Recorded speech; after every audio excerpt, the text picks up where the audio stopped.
Bonjour à tous, on continue donc Maseret Ketuvot, Daf Samertet, et tout en haut de la page, Tala Leirav, les Rabbi Beinechite Achin Sheshibdu Mahu. Nous avons enseigné, on parlait dernièrement du sujet de la Parnassa. La Parnassa, dans le sens où c'était ce que le père devait donner à sa fille pour qu'elle puisse se marier avec déjà départ, donc pour partir sur un bon départ, avec donc des biens qu'il devait lui donner.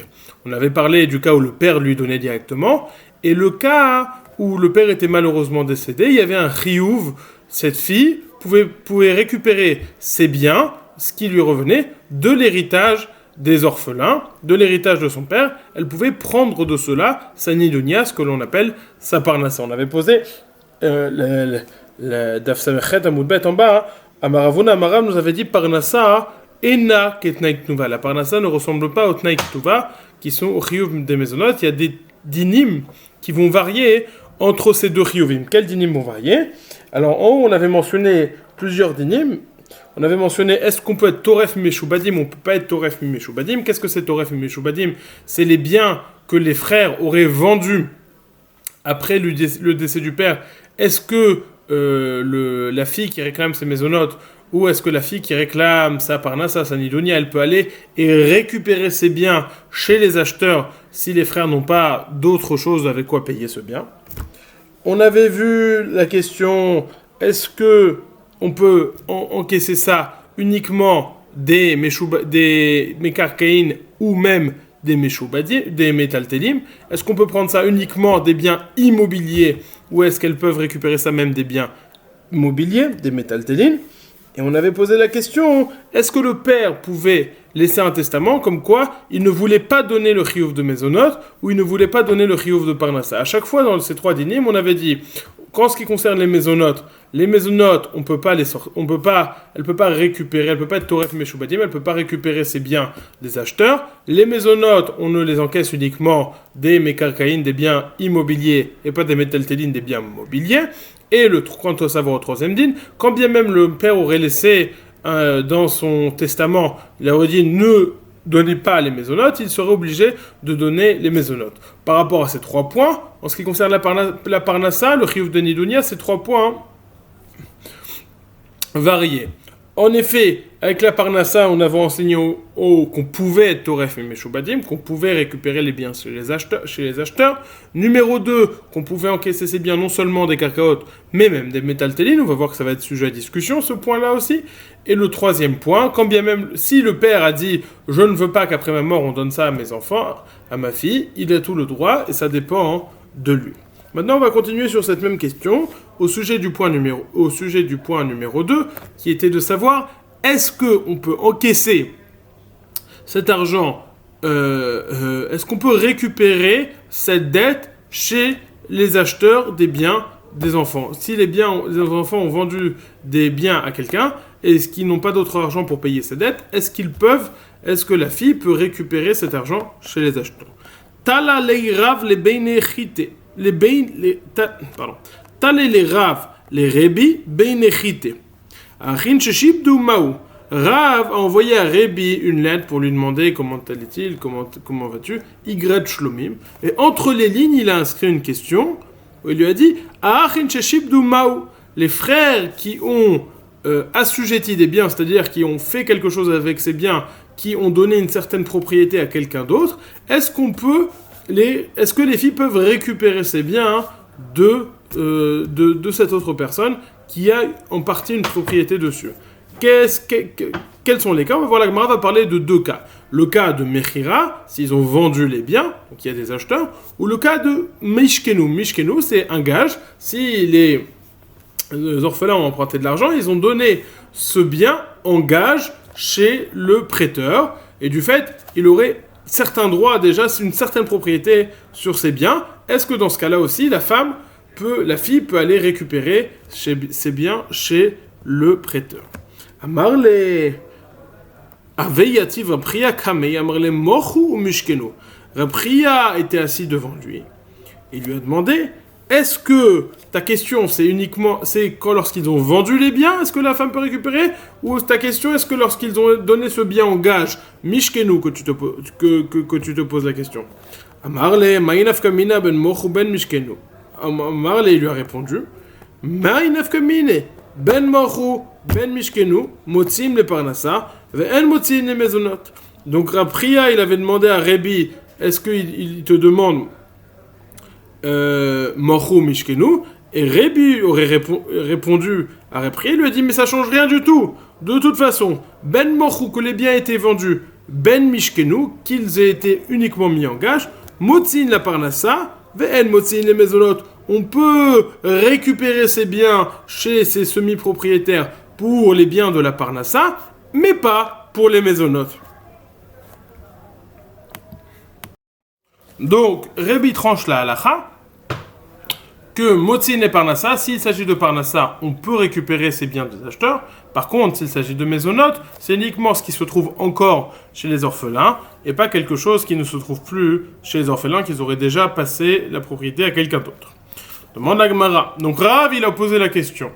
Verav demande la Gemara. Im machu kami vayele nirtov le machu. Pourquoi est-ce qu'il a dit les orphelins qui ont assujetti des biens à quelqu'un d'autre? Il aurait pu parler de façon plus clairement. Si sa question c'était morou au sujet d'orphelins qui ont vendu le bien, il aurait dû dire qu'en est-il s'ils ont vendu. Et si sa question portait sur des orphelins qui auraient mis ce bien en gage, il aurait dû dire qu'en est-il s'ils ont mis le bien en gage.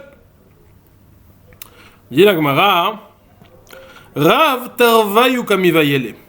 וסבר אי כתיבנה למוחו הניחה ישלח לי דמוצין כל שכן משכנו ישלח לי אין מוצין אקתם משכנו כמיביה לי אי כתיבה לי משכנו ישלח לי דן מוצין כל שכן מוחו ישלח לי מוצין אקתם מוחו כמיביה לי לכתוב שיבדו דמשמע אחי ומשמע אחי. La Gemara nous dit la réponse de Rav, en réalité, il se posait les deux questions. Il se posait la question de Mochu et il se posait la question de Mishkenu. Et il s'est dit, si je vais écrire Mochu, qu'ils ont vendu, ça ne va pas me répondre forcément à la réponse de Mishkenu. Et inversement, si je réponds à la question de Mishkenu, ça ne va pas forcément répondre à la question de Mochu. En effet, la propriété d'un acheteur est plus forte que la propriété d'un gage, qu'un prêteur a sur un gage. Et si j'avais dit que je peux sortir l'argent du gage, la femme elle peut récupérer, encaisser son argent du gage, ça ne me dit pas encore qu'il peut encaisser lorsqu'elle a été vendue, parce que là l'acheteur a plus de propriété qu'un prêteur sur son gage. Et inversement, si j'avais dit que je ne peux pas sortir l'argent qui est vendu, alors ça me dit pas encore, est-ce que je ne peux pas sortir l'argent qui est en gage, puisque peut-être uniquement l'argent qui a été vendu de l'acheteur, je ne peux pas le sortir. Mais l'argent qui est en gage, je pourrais le sortir. C'est pour ça, étant donné qu'il voulait pas poser une question, il ne pourrait pas déduire la réponse forcément de l'autre, il a dit, je vais dire chez Shibdou, des orphelins qui ont assujetti des biens, des mashma'achi ou mashma'achi, qui a les deux connotations, et donc comme ça, je vais pouvoir avoir ma réponse claire, et il va me répondre aux deux cas. Dans les mots, Rav Tarvayu, comme il va y aller, Rav Tarvayu, il avait la question sur les deux, Mochu et Mishkenu, mais ça va. Il s'est dit,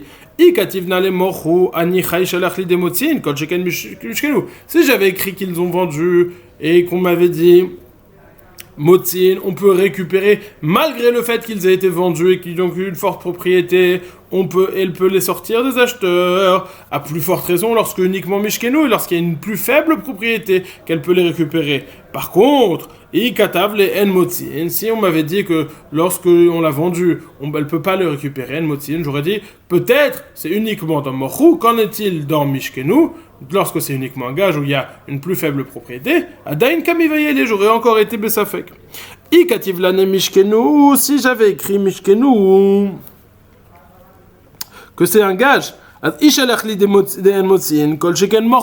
si on m'avait dit que dans le Mishkenu, on ne peut pas les récupérer, à plus forte raison, Mochu, il y a une grande propriété sur le vendeur. Par contre, Ishalachle, Motzin, qu'on peut récupérer l'argent lorsque l'objet est en gage. Akate Mochu Kamivayale, j'aurais eu encore un doute dans Mochu. Donc pour pouvoir donner un oussar qui me réponde à toutes mes questions, j'ai posé la question de Shibdou qui a les deux connotations. Ça, c'est donc l'opinion de Rav. Ve Rabbi Yochanan Amar, echadze ve'echadze el motzin. On a donc une machloket. Rabbi Yochanan nous dit, echadze ve'echadze, que ce soit pour la parnassa ou pour les mésonotes, on ne tire pas l'argent, on ne peut pas récupérer l'argent. Donc là, on a une machloket entre Rébi et Rabbi Yochanan. Rébi pense que la parnassa, on peut la récupérer des acheteurs. Tandis que Rabbi Yochanan nous dit non, on ne peut rien du tout récupérer des acheteurs, même la parnassa. Ils se sont posé la question. Les Rabbi Yochanan, lo shmi'ale de Rébi vishama le have mekabele ou dilma shmi'ale velo mekabele.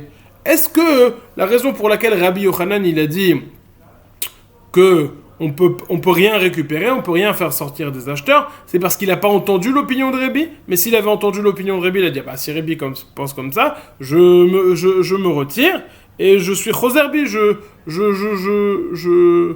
reviens sur mon opinion. Ou non, malgré le fait qu'il ait entendu l'opinion de Rébi, il a dit malgré tout, moi mon opinion elle est différente. Et je suis comme ça. En d'autres termes, est-ce que Rabbi Yochanan c'est réellement une machloket avec Rébi? On peut supposer que Rabbi Yochanan, s'il avait entendu Rébi, ou peut-être il aurait été Choserbo. Alors comment on va déduire cette question? On va apporter une braïta. Tashma deit marmi shemed ve'niach shte banot uven ve'kidma rishona ve'nat la'esur nechasim ve'lo ispika lishnia ligbot hashemet. Un cas, il y a une personne qui a 2 enfants, qui a 3 enfants, 2 filles et un garçon.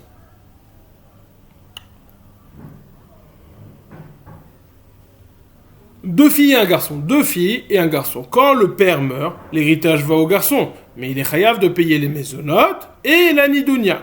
Maintenant, la nidounia, on est chayav de payer.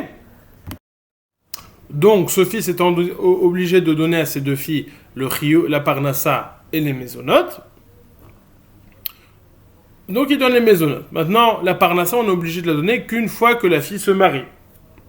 Une fois que la fille se marie. Donc, la première, Baruch Hashem, elle vient se marier, alors elle réclame sa parnassa, il lui donne la parnassa. Après, malheureusement, donc la deuxième fille n'a toujours pas reçu sa parnassa, ce fils meurt. Et donc tous les biens tombent en héritage. Est-ce que la deuxième fille qui n'a toujours pas reçu sa parnassa, elle peut réclamer les 10% qui lui reviendraient pour partager, après avoir récupéré ces 10%, tout le reste en 50-50, ou alors est-ce qu'il partage tout l'héritage en 50-50? Comment est-ce qu'on fait ça? La question c'est, est-ce que la deuxième, elle reçoit 10% en plus de l'héritage qu'ils vont partager en 2? Ou alors, tout l'héritage, elles vont le partager en 2? Est-ce qu'elle va perdre 5%? Est-ce que les 10% vont être partagés en 2? Elle ne va recevoir de ces 10% que 5%. Ça, c'est la question.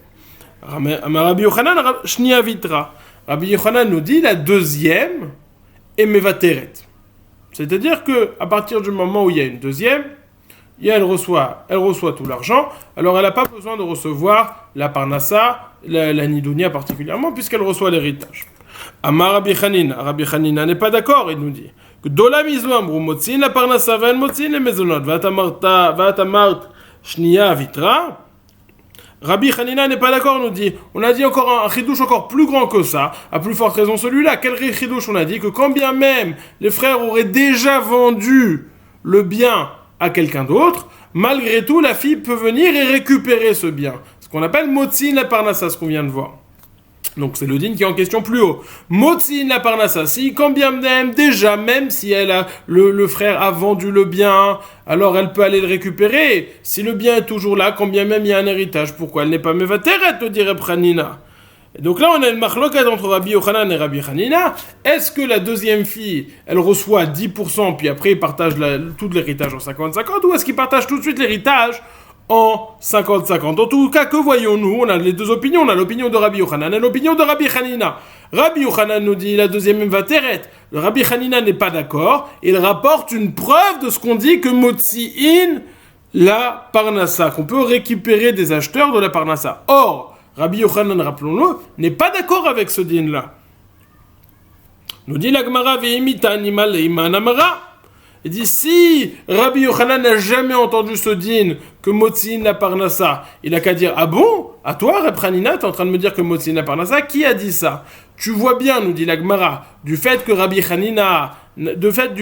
Yochanan n'a pas répondu à Rabbi Hanina cette réponse manamara qui a dit cela, du fait qu'il n'a pas répondu à cela, tu comprends qu'il a déjà entendu cet enseignement et que malgré tout, il est cholek sur Rabbi. Donc il a déjà entendu le fait que Rabbi nous dit que Motzin la parnassa. Malgré tout, il est cholek sur lui. Ça c'est la preuve de la Gemara. Ve'imitani maleiman amara. Réponse la Gemara. Ve'dilma lo ilom lo shmi'ale.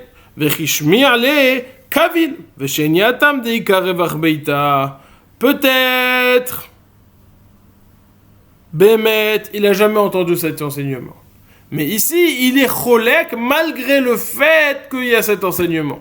C'est-à-dire que Rabbi Hanina a une logique qui dit si elle peut récupérer cet argent des acheteurs, alors elle peut le récupérer lorsqu'il est encore présent, quand bien même elle recevrait l'héritage maintenant. Et Rabbi Yochanan, il n'est pas cholek sur le premier din qu'elle peut le sortir des acheteurs. Il est d'accord, mais il dit malgré le fait qu'elle pourrait le sortir des acheteurs, lorsqu'elle reçoit son héritage, alors là, il n'y a pas de problème. Et donc les cas sont différents, on ne peut pas comparer. Pourquoi est-ce qu'il n'y a pas de problème ? Parce que le but de la parnassa de la Nidunia, c'est de recevoir de l'argent pour se marier. Là, elle reçoit tout son héritage. Elle va pouvoir se marier. Donc c'est dans ce cas-là que nous dit Rabbi Yochanan, la deuxième est Mevateret. Donc on ne sait pas encore, on n'a pas tranché, est-ce que Rabbi Yochanan a entendu l'opinion de Rabbi ou est-ce qu'il n'a pas entendu l'opinion de Rabbi ? Lorsque Rabbi Yochanan a dit En Motzim la parnassa, est-ce qu'il avait entendu l'opinion de Rabbi qui disait Motzin la parnassa ou est-ce qu'il n'avait pas entendu cette opinion ? Continue la Gemara. Omar le Rav Yemar le Ravashi Ela me'ata ashkecha metzia be'alma deikarev arbeita chinami de lo yavin al isur nechasim. Et si tu me dis, si on va avec toi, tu es en train de me dire que quand elle reçoit beaucoup d'argent, alors elle a pas besoin de réclamer son isur nechassim, son dixième de bien pour la parnassa. Alors quoi ? Si elle a trouvé un coffre d'or, un coffre fort, si elle a trouvé un objet perdu qui a beaucoup de valeur, alors c'est bon, elle est contente, elle reçoit de l'argent, elle perd son droit de réclamer le isur nechassim, le dixième des biens de son père. C'est pas logique. Non, il faut préciser. C'est vrai que j'ai dit, étant donné qu'elle reçoit beaucoup d'argent, elle ne réclame pas le Isur Nechassim, elle n'a pas réclamé le dixième des biens, mais parce qu'elle a reçu beaucoup d'argent provenant de ses biens. Elle a reçu beaucoup d'argent qui venait des biens qui étaient destinés à ça. Étant donné que c'était des biens qui étaient destinés à ça, c'est pour ça qu'elle est Mevateret. Reprenons donc, on a eu une marloquette entre Rabbi et Rabbi Yochanan, à savoir, est-ce que Motzin ou est-ce que En Motzin et Parnassa ? Que veut dire Motzin et Parnassa ou En Motzin et Parnassa ? Est-ce qu'on va pouvoir... Reprenons, les maisonnotes, tout le monde est d'accord que En Motzin, les Parnassa, est-ce que Motzin ou pas ? Quelle est la question, est-ce que Motzin et Parnassa ou pas ? Encore une fois, c'est si les frères ont vendu des biens à d'autres personnes, est-ce qu'elle peut récupérer ces biens chez les acheteurs ou pas ? Rabbi nous dit oui, Rabbi Yochanan nous dit non. On avait une deuxième marloquette qui avait eu lieu lorsque elle recevait l'héritage en même temps. Est-ce qu'elle pouvait encore réclamer sa part des biens ou pas ? Marloquette entre Rabbi Yochanan et Rabbi Hanina. La Gemara a dit que ça n'était pas forcément lié. Ça, c'est est-ce qu'elle indigne de Parnassa. On va voir maintenant un autre aspect de la Parnassa et comment considérer la fille par rapport au bien, par rapport à cet héritage. On peut la considérer de deux manières différentes. Ou on la considère comme une héritière, ou on la considère comme une Baal Chov, à quelqu'un à qui on doit une dette. Quelle est la différence notable entre une héritière et un Baal Chov ?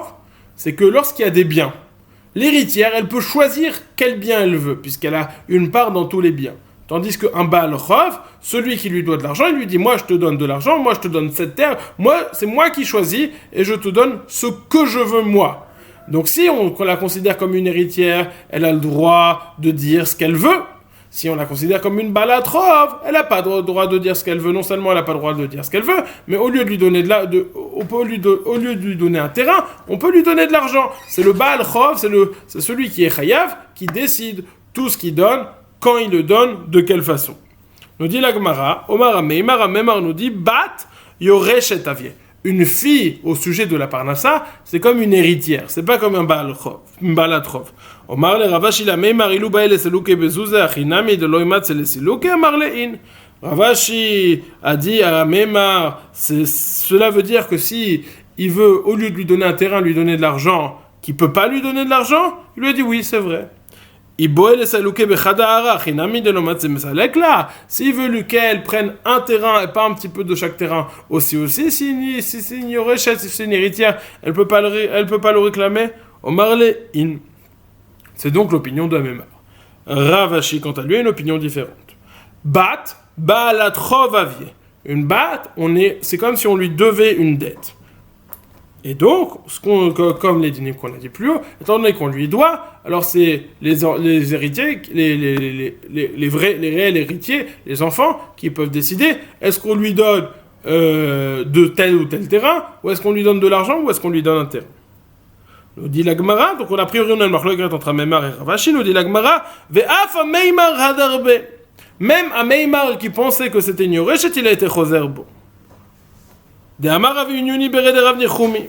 Car Rav Minyuni, fils de Rav Nichumi, a dit avec Amina Kamed et Mémar, moi je marchais à côté de Mémar, Vataï et Iteta le Kamed avukabayit sur Nechasim.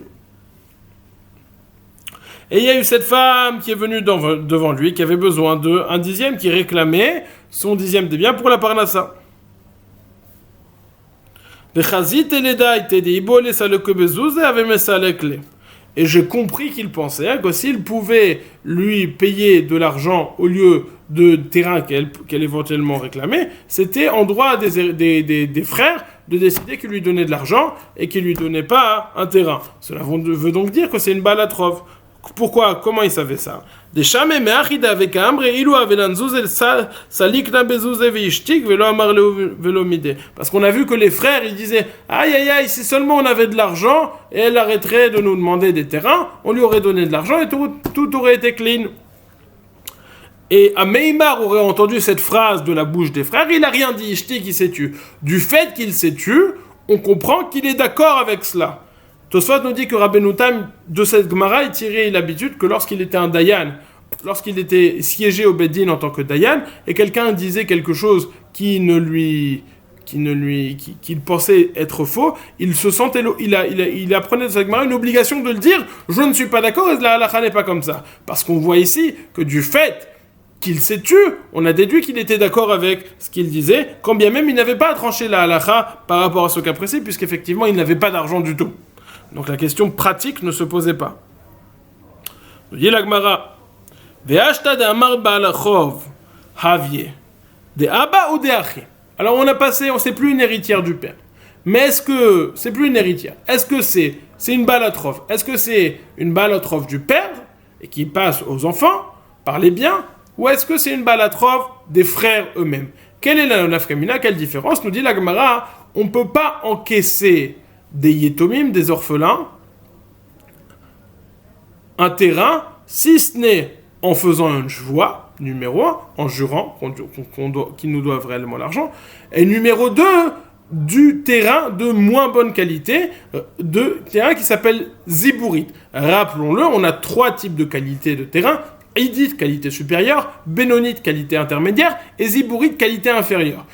Lorsqu'on encaisse de l'argent d'orphelin pour une dette que le père devait, on ne peut encaisser cette dette que Béchevois, en jurant, avec un serment. Et numéro 2, on ne peut encaisser que de terrain de la qualité inférieure. Par contre, si on encaisse l'argent de la personne directement qui nous est chayav, là, on n'a plus besoin de jurer, et on peut encaisser du terrain qui est de qualité intermédiaire, bénonite. On n'a pas allé jusqu'aux zibourit. Donc c'est ça la différence. Si je considère que c'est le père qui lui doit de l'argent et que elle, lorsqu'elle encaisse, elle encaisse des fils de celui qui doit de l'argent, donc elle peut encaisser uniquement en jurant, et zibourit. Par contre, si c'est les frères eux-mêmes qui lui doivent de l'argent, elle peut encaisser directement, bénonite, sans faire de chevois. Nous dit la Gemara Vashta d'Amar Baal Chovavier de Abba ou de Achi. Maintenant que tu me dis que c'est une balatrov et pas une héritière, de Abba ou de Achi, c'est une balatrov du père ou du frère? Les Maïnaf Kamine, quelles conséquences pratiques nous dit la Gemara? Les mikve les benonit shelo bishvua ve ziburit bishvua. Pour savoir si on doit encaisser des bénonites sans jurer, donc des terrains de qualité intermédiaire sans jurer, ou alors si on doit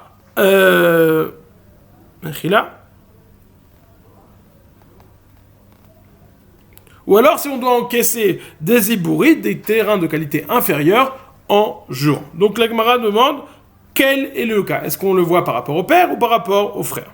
Tashma vient écouter Ravina Agbe le Barte de Ravashi, Mimar Bere de Ravashi, Benonit Veshelo Beshvoa, Mi Bere de Rav Sama Bere de Ravashi, Ziburit Beshvoa. Il y avait un cas comme ça et Ravina a tranché. Il y avait Ravashi, il avait une fille. Ravashi, il avait un autre fils qui s'appelait Mar. Et Ravashi, il avait un troisième fils qui était malheureusement décédé.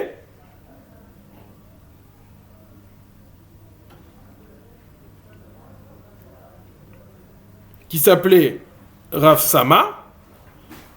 Et ce Rav Sama avait un autre fils. Ce Rav Sama avait un autre fils. Donc elle encaissait de son frère, qui était le fils de Ravashi, et de son neveu, qui était le petit-fils de Ravashi. Alors maintenant, qu'est-ce qu'il a fait Ravina? Et elle venait réclamer la parnassa. Du fils de Ravashi, le frère direct, elle a encaissé des bénonites, des terrains de qualité intermédiaire, sans jurer. Mais du petit-fils, elle a encaissé l'argent en jurant et en faisant... En prenant des terrains de zibourite de qualité inférieure. Pourquoi cela? Parce que Ravina a considéré que c'était une balatrov des enfants et pas du père, donc c'est pour ça que le fils direct de Ravashi, qui était son frère, sur le même plan, il a encaissé des bénonites sans jurer. Mais là, étant donné qu'on parlait du petit-fils de son neveu, c'était la dette de son père qui est passée à lui, et donc là, on revient au cas d'encaisser de l'argent d'orphelin, et c'est uniquement Bézibourit, en jurant. C'est comme ça que Ravina il a tranché la Gemara. Donc, qu'est-ce qu'on voit en tout cas de là? On voit que c'est une balatrov des frères et pas uniquement et pas du père. Shalach le Rav Nechemia bered Rav Yosef le Rabba Baravuna Zuta Minarde. Rav Nechemia, le fils de Rav Yosef, il a envoyé à Rabba Baravuna Zuta de Neardea qui ata echiteta le kamach haagba isur nechasim afilu mitztrubala. Lorsque cette femme, il lui a dit, lorsque cette femme veut venir devant toi, donne-lui le isur nechassim, les biens pour la parnassa, même de itztrubala. C'est une espèce de pierre sur laquelle on s'assoit pour Moshav Amatar, pas sur laquelle on s'assoit, sur laquelle s'assoit la meule pour écraser le foin, et donc ça se déplace, et il venait lui dire, ça je considère cela comme des mekarkaot et pas comme des métaltélines, parce qu'il pensait qu'on pouvait encaisser uniquement de mekarkaot et pas de métaltélines. Omar Ravashi qui avait nan Rav Kahana avec Magbinan afilu miam la debete. Ravashi nous dit, lorsque j'étais chez Rav Kahana, j'ai vu qu'il faisait encaisser la ketouba, la parnassa. J'ai vu qu'il faisait encaisser la parnassa, même du Amla DBT. C'est quoi Amla DBT? C'est le prix de location des maisons. Donc, étant donné que c'est attaché aux maisons, il considérait ça aussi comme un bien immobilier. Shalach le Ravanan le Ravuna. Rav Anan, il a envoyé à Ravuna, il lui a envoyé comme ceci. Una Chavrin, Shalem. Una mon pote. Una notre ami. Shalom à toi. Kiatia ha iteta le kamach, akba isur nechase. Lorsque cette femme veut venir devant toi, donne-lui la parnassa, ça lui revient. Haveyativ Rav Sheshet Kame, Rav Sheshet, il était assis devant ça. Et quand il a entendu que Ravanan, il appelait Una, il appelait pas Ravuna, il appelait Una mon copain, à Marley, il n'était pas d'accord. Il n'était pas d'accord d'entendre que le kavod de Ravuna était pas respecté. Il lui a dit,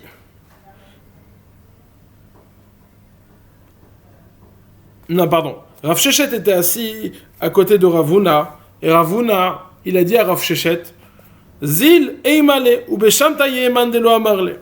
Il dit, va lui dire ce que je te dis maintenant, et si tu le dis pas, tu vas être en idouille, tu vas être excommunié.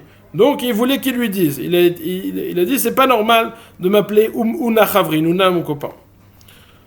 Alors il lui a dit comme ça, Anananan, tu vas lui dire comme ça, Ravanan, il parle à Ravanan, tu dis comme ça, Anananan. Donc c'est pas un terme respectueux. Mimekarkae ou Memetaltale. Tu vas lui poser la question, est-ce qu'on peut encaisser le Isur Nechassim, la Parnassa, des métaltélim ou des Mekarkao, des biens immobiliers ou même des biens mobiliers? Question numéro 1. Question numéro 2, ou maniatif bemarzecha berecha, et qui s'assoit dans le bemarzecha berecha. Alors bemarzecha, c'est un terme qui est compliqué. On va voir que Ravanan, il n'a pas compris ce terme, et c'était ça tout le but de la lettre, de lui envoyer un terme qu'il ne pouvait pas comprendre, enfin qui était difficile à comprendre. Il a dit maniatif bemarzecha berecha, ou bemarzecha, qui s'asseyait en tête de table. Bemarzecha, en fait, on va voir après dans la Gemara qu'il s'agit de la maison du Havel. Azal Rav Sheshet les kamé de Ravanan. Rav Sheshet, il est allé donc devant Ravanan avec cette mission que lui avait conférée Ravuna. Amar leimar Rabba ve Ravuna Rabbe de Rab. Amar leimar, il lui a dit monsieur Rabba ve Ravuna Rabbe de Rabba.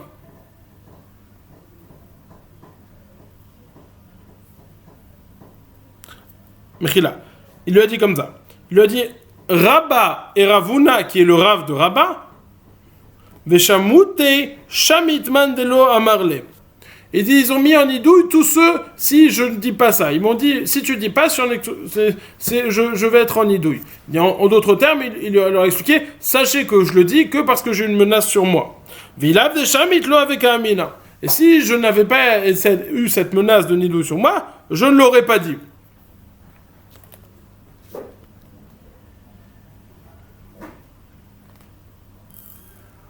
Alors il lui a dit comme ça, Anananan mkarkeo metaltele ou magnatif bemarzecha berecha. Il lui a dit comme ça, comme il lui avait dit, Anananan, est-ce qu'on encaisse ça des biens immobiliers ou même des biens mobiliers, et qui s'assoit dans le bemarzecha en tête. Azal Ravanan et Kameh de Maroukva, Ravanan il allait devant Maroukva, Amarle Chazé Marechi Shalachli, Ravuna, Anananan. Il dit regarde comment il m'a envoyé, c'est pas kavod, il m'a dit Anananan. Ve'od Marzicha de Shalachli lo yadan amayniu. Encore une fois, en plus, il m'a envoyé Marzicha, je sais pas c'est quoi ce Marzicha. Marle Ravuna Maroukva lui a répondu, Marle Emali Easy Goufa de Oufda. Et il dit raconte-moi, je veux pas comprendre que la réponse, raconte-moi toute l'histoire. Amarle Achiv Achi Avamais, il lui a raconté tout. Amarle Gavra de Loyada Mainihu Marzicha, Shalach le Ravuna Una Chavrin. Il dit Shalach le Ravuna Una Chavrin. Il dit quelqu'un qui sait pas c'est quoi un Bemarzicha, alors il peut se permettre d'envoyer au Gadolador à Ravuna, lui envoyer Una mon copain. En gros, il lui a fait une reproche, il lui a fait une réflexion en lui disant c'est pas normal d'écrire Una Chavrin. Demande la Gemara finalement, Maï Marzicha, qu'est-ce qu'un Marzicha? Réponse Avel. Dirtiv quoi Amar Hashem, Al Tavo Bet Marzeach, au sujet de la Velout là-bas, c'est écrit Al Tavo Bet Marzeach, Ve'al Telech Lispod, ne va pas faire de Espédi, mais ne va pas dans la maison du Bet Marzeach, on comprend du contexte qu'il s'agit d'un Avel. Omar Rabbi Amaou nous dit, Minayin le Avel chez Meïsef Berosh, d'où sait-on que le Avel s'assoit en tête de table. Shenemar Efrar Darkam ve'eshev Rosh ve'eshkon kemelech bigdud kasher avelim yenachem. Et on voit de ce verset que le Havel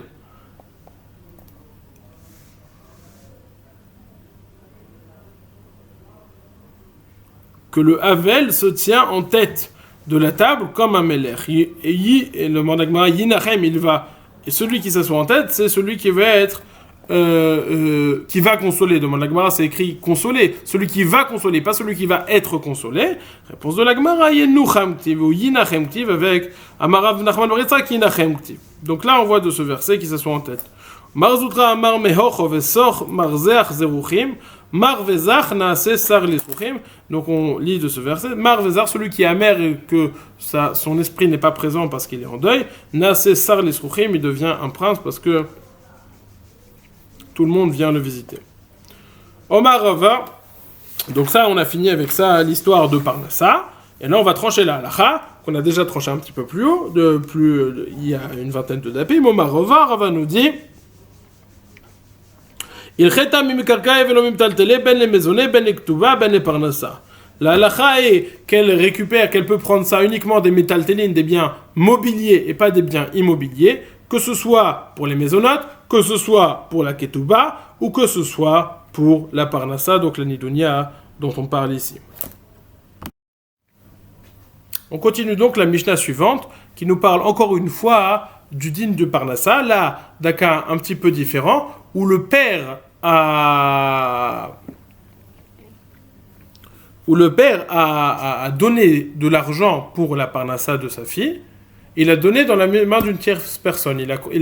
Il a mandaté quelqu'un pour acheter, pour donner la parnassa. Entre-temps, cette fille s'est fiancée. Non, donc le père est décédé, il a confié cet argent, il est décédé, et cette fille se fiance. Cette fille se fiance, elle dit, regarde, moi j'ai un mari, il va s'occuper très bien d'acheter la parnassa, donne-lui l'argent, il va s'occuper d'acheter ce qui correspond.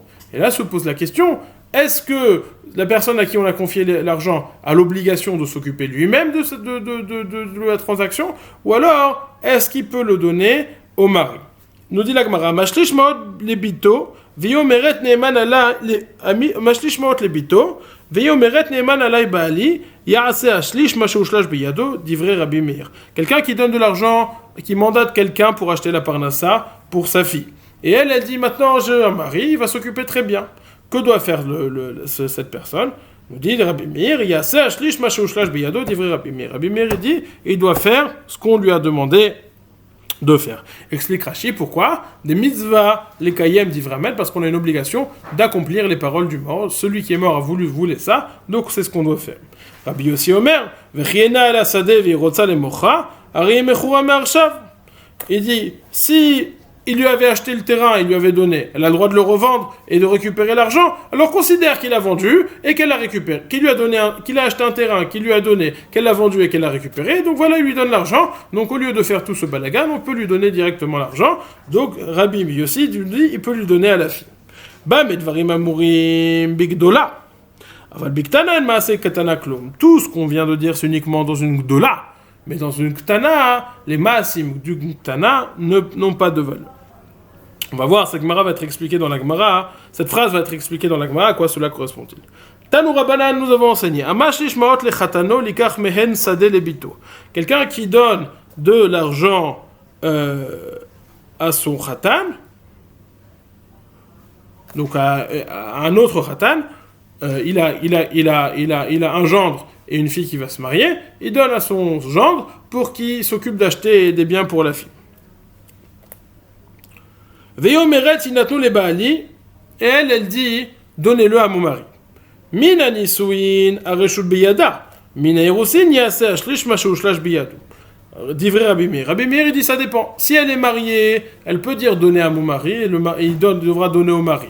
Si elle n'est que fiancée, alors cette personne devra faire ce qu'on lui a demandé de faire sans donner au mari. Ça, c'est l'opinion de Rabbi Meir. Rabbi Yossi nous dit, Hagdola ben minisuin ben minairusin, areshut beyada. Ktana ben minisuin ben minairusin, yaseh ashlish ma she'ushlash biyado. Rabbi Yossi, quant à lui, nous dit la différence qu'il faut faire, c'est entre une gdola et une ktana. Une gdola, elle fait ce qu'elle veut, on doit lui donner. Tandis qu'une ktana, non, c'est pas le cas. Elle fait pas ce qu'elle veut, que ce soit minei rosin ou minei nusuin, on lui donne pas. Tandis qu'une gdola, que ce soit minei rosin ou minei nusuin, on va lui donner. Et la Gemara va rentrer dans les détails et on va comprendre que c'est pas si évident que cela. Cette différence est l'opinion de Rabbi Yossi. Maï benayou, quelle est la différence entre ces deux cas? A priori, tout le monde est d'accord. Si on lit la machloket kepshuta, lorsqu'on a une gdola mina nisuin, tout le monde est d'accord qu'on lui donne. Lorsqu'on a une ktana qui ne s'est pas fiancée, tout le monde est d'accord qu'on ne lui donne pas. La question est dans ktana mina nisuin et gdola mina erusin. Alors, ça a l'air d'être ça le sujet de Marloquette. Que ktana mina nisuin, Rabbi Meir a l'air de dire qu'on lui donne, tandis que Rabbi Meir nous dit qu'on ne lui donne pas. Et lorsqu'il s'agit de gdola mina erusin, Rabbi Meir a l'air de dire qu'on lui donne, tandis que Rabbi Yossi a l'air de dire qu'on ne lui donne pas. Mechila. Rabbi Meir a l'air de dire qu'on ne lui donne pas parce que c'est mina erusin, tandis que Rabbi Yossi a l'air de dire qu'on lui donne parce qu'elle est gdola. Donc on va voir. On a ces deux possibilités, rappelons-le. Ktana mina nisuin, d'un côté, une ktana mais qui est malgré tout déjà mariée, ou alors une gdola mais qui n'est que fiancée. Maï benayou, quel est le cas qui fait la différence entre les deux? Ilime ktana mina nisuin et benayou. Si tu veux me dire que la différence entre les deux cas, c'est une ktana qui s'est mariée, que Rabbi Meir dirait elle reçoit parce qu'elle est mariée, tandis que Rabbi Yossi nous dit elle ne reçoit pas parce qu'elle est fiancée. Ika benayou de Rabbi Meir savar reshut beyada, vata Rabbi Yossi le memar afilu mina nisuin nami. Gdola in ktana lo. Que Rabbi Meir penserait qu'on qu'on l'écoute, tandis que Rabbi Yossi viendrait lui dire non, mais si c'est Minanisouin, c'est uniquement une Gdola et pas une Tana. Si c'est ainsi, Eima beseifo aval bektono en maase ktana klum haman katanela.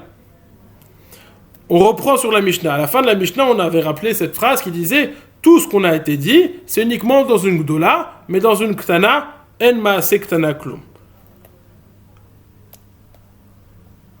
Haman katanele. Qui a dit cette phrase qui a eu le besoin de nous préciser qu'une Gdola oui et qu'une Ktana non. Si c'est l'opinion de Rabbi Yossi, rappelons la svara de Rabbi Yossi dans la Mishnah. Rabbi Yossi a dit, si on lui avait donné un terrain à cette fille et qu'elle l'avait vendu et qu'elle aurait récupéré l'argent, on en serait au même stade. Donc donne-lui l'argent tout de suite. Donc la condition de Rabbi Yossi, c'est que cette fille, elle puisse vendre le terrain. Or, si elle est Ktana, elle ne peut pas vendre le terrain. Donc c'est évident qu'une Ktana, elle ne peut pas le vendre selon Rabbi Yossi. Donc on voit de là que cette phrase, ça ne peut pas avoir été dit selon Rabbi Yossi. On n'a pas besoin de venir exclure la Ktana selon Rabbi Yossi. Il est Rabbi Yossi, ici tu me dis que c'est Rabbi Yossi. Hamireisha shmatmine da Rabbi Yossi, v'chiena el asade, v'irotza lemocha, arei mechura me'arshav. Gdola de batzvine in, Ktana de la batzvine lo.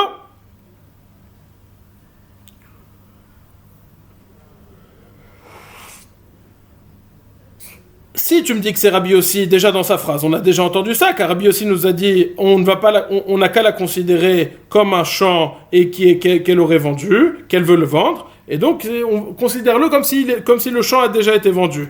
Donc la svara de ce Rabbi Yossi se base uniquement sur une Gdola qui peut le vendre, mais une Ktana qui ne peut pas le vendre, non.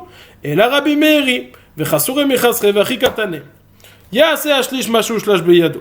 En fait, il faut lire l'opinion de Rabbi Meir comme ceci. Rabbi Meir nous dit, la personne à qui on a confié l'argent, il doit faire ce qu'on lui a dit de faire. Dans ce qu'on a dit, c'est uniquement si elle a été fiancée. Aval minanisouin areshut beyada. Mais si elle est mariée, alors elle fait ce qu'elle veut. Alors elle a le droit de demander. Bamet varim amurim begdola. Aval biktana en maasektuna klum. Et une deuxième restriction à l'opinion de Rabbi Meir, c'est uniquement qu'on parle d'une Gdola, mais une Ktana, en maase Ktana klum. Et là, Gdola mina Irusin ika benaïdu. Il se retrouve donc que la seule marloquette entre Rabbi Meir et Rabbi Yossi, il s'agit dans une Gdola mina Irusin, une Gdola qui se serait fiancée. Rabbi Meir pense que ça ne lui revient pas, elle n'a pas le droit de décider, tandis que Rabbi Yossi pense qu'elle a le droit de décider. Itmar, Rav Yehuda, Mar Shmuel, Alacha et Rabbi Yossi. Il a été dit que Rav Yehuda au nom de Shmuel a tranché l'Alacha comme Rabbi Yossi, tandis que Rava, Rav Nachman a tranché l'Alacha qu'est Rabbi Meir. Bonne journée.